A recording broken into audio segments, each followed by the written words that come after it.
The Lord said to his disciples, "Everyone who acknowledges me before men, I also will acknowledge before my Father who is in heaven. But whoever denies me before men, I also will deny him before my Father who is in heaven. He who loves father or mother more than me is not worthy of me, and he who loves son or daughter more than me is not worthy of me. And he who does not take his cross and follow me is not worthy of me." Then Peter said in reply, "Lo, we left everything and followed you. What then shall we have?" Jesus said to them, "Truly I say to you, in the new world, when the Son of Man shall sit on his glorious throne, you who have followed me will also sit on 12 thrones, judging the 12 tribes of Israel.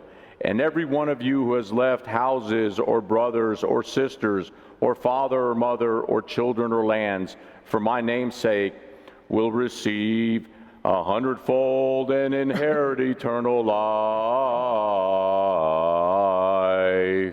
But many that are first will be last, and the last first."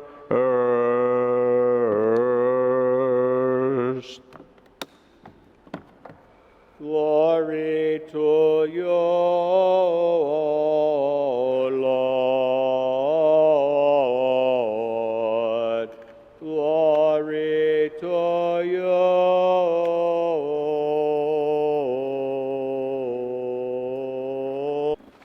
In the name of the Father, and the Son, and the Holy Spirit. Good morning.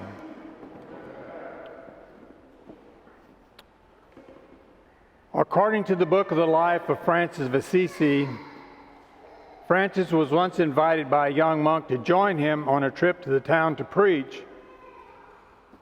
Honored by giving this invitation, the monk readily accepted. All day long, Francis walked through the streets and byways and alleys, even into the suburbs. They rubbed shoulders with hundreds of people.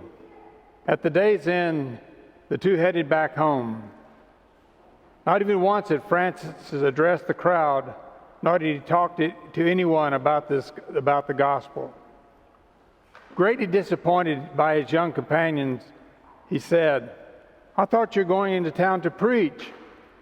Francis responded, "My son, we have preached. We were preaching while we were walking. We were seen by many, and on our behavior was closely watched. It is of us no use to walk anywhere to preach unless we preach everywhere we walk." Today we want to reflect on our priorities and our witness. Basically, we just heard in our gospel passage that we're to basically acknowledge Christ and not deny him, and that we need to make Christ our first priority in our lives. And finally, if we do that, and basically, if we don't do these things, we will be judged. And finally, we'll be rewarded when we do follow Christ in this. So let's talk about doing that. We live in a fallen world under the influence of Satan. And so doing these things is not natural to us. It's just difficult. And when we truly acknowledge Christ, it makes us struggle with our godly priorities. And so how do we get through this? Well, basically, the church helps us with this, and they give us, we have our ascetic practices. We have prayer, fasting, and giving. We're constantly asked to deny ourselves and to focus on serving God. And so that's kind of a tool we have for our lives to help grow spiritually. But the second thing is this is hard, and we need a constant reminder for it. So we have to recognize that it's an up and down process. And we're constantly falling down and getting up. But we just need to keep doing the journey, walking it, and it's worth the sacrifice and the cost. So first, let's discuss the first thing that was pointed out as be our Christian witness. We're called to be a Christian witness and to minister to others and deny ourselves. If I've learned anything as a parent, it's more what you do than what you say. You can see that in your kids' lives. So we have to ask our question, is our lifestyle acknowledging Christ or is it denying him? How are we living our life? Are we ministering to others? You may find this strange, but I learned early in seminary, excuse me, If you don't like to share the gospel, go into full-time ministry. You'll spend all your time worrying about church affairs and really not get out and speak to the people much. You out there are really the most people that have the most chance to share the gospel. You really have your own ministries or wherever your life station you're in. You're going to be around coworkers, you're going to be around friends, you're going to be around family. And this is where you have a chance to spread the gospel, so to speak, as we talked about with St. Frederick, to preach the gospel with words if we must. And we do this by basically how we live our lives. Are we have the joy of Jesus in us, or are we kind of angry all the time? How do we treat others?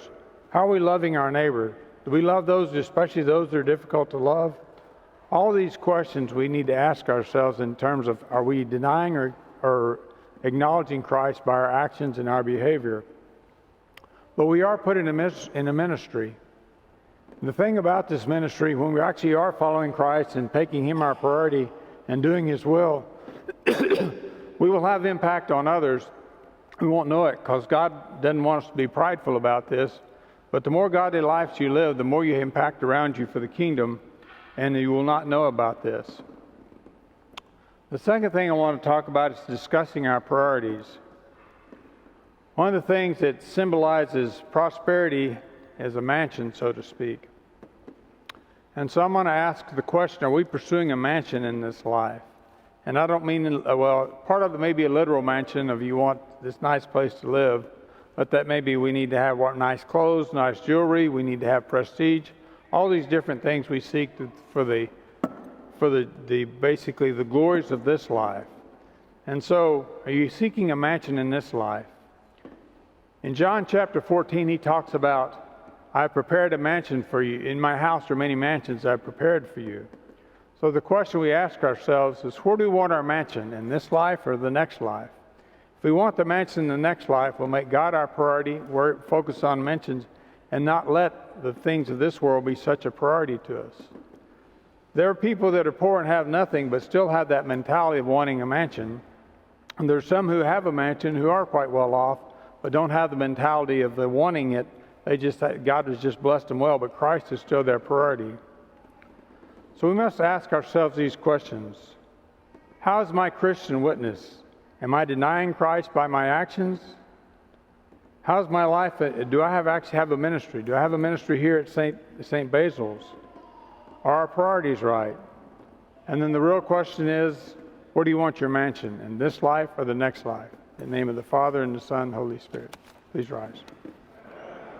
Good morning. The good news is next Sunday you'll get the varsity back. You won't have the JV like you have today. But since I've got the floor, I manage the church's database, and we actually have an online database of the parishioners that sign up. If you haven't signed up, it gives you a chance to upload your pictures for your family, so we kind of have a digital directory, so to speak.